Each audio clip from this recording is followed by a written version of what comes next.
एक बहू ऐसी भी। रामलाल जी अपनी पत्नी के साथ अपनी रिटायर्ड जिंदगी बहुत हंसी खुशी गुजार रहे थे।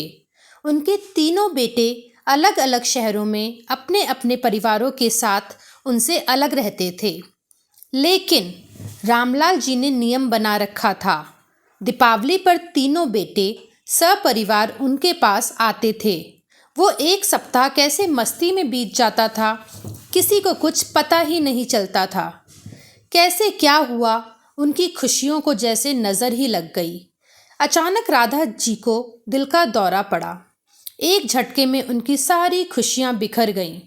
तीनों बेटे दुखद समाचार पाकर दौड़े आए। उनके सब क्रियाक्रम के बाद सब शाम को एकत्रित हो गए। बड़ी बहू ने बात उठाई, बाबूजी, अब आप यहाँ अकेले कैसे रह पाएंगे? आप हमारे साथ चलिए।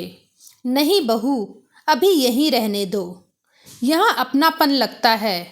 बच्चों की गृहस्थी में कहते कहते वो चुप से हो गए।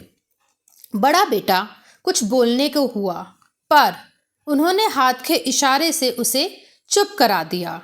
बच्चों, अब तुम लोगों की माँ हम सबको छोड़कर हमेशा के लिए जा चुकी है। उनकी कुछ चीज़ें हैं, वो तुम लोग आपस में बांट लो। हमसे अब उनकी साथ संभाल नहीं हो पाएगी। यह कहते हुए रामलाल जी अलमारी से कुछ निकाल कर लाए। मखमल के थैले में बहुत सुंदर चांदी का श्रृंगार दान था। एक बहुत सुंदर सोने के पट्टे वाली पुरानी हाथ की घड़ी थी।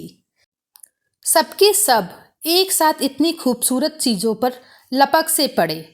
छोटा बेटा जोश में बोला, अरे ये घड़ी तो अम्मा विनीता को देना चाहती थी।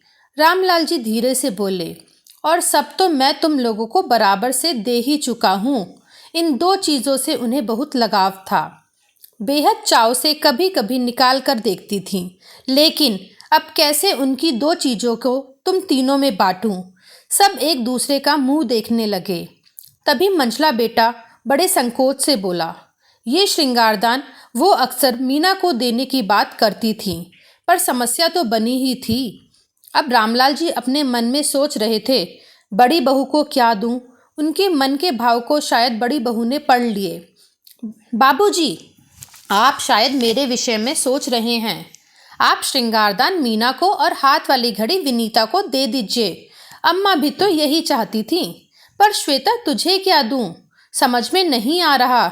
रामलाल जी बोल पड़े, आपके पास एक और अनमोल चीज़ है, और वो अम्मा जी हमेशा से मुझे ही देना चाहती थीं। सबके मुंह हैरानी से खुले के खुले रह गए। दोनों बहुएं तो बहुत हैरान परेशान हो गईं। अब कौन सा बेशकीमती पिटारा खुलेगा? सबकी हैरानी और परेशानी को भाप कर बड़ी बहू मुस्कुराते हुए बोली, वो सबसे अनमोल तो आप स्वयं हैं बाबूजी। पिछली बार अम्मा जी ने मुझसे कह दिया था, मेरे बाद बाबूजी की देखरेख तेरे जिम्मे। बस अब आप इनकी इच्छा का पालन करें और हमारे साथ चलें इसी वक्त, वो भी बिना देर किए।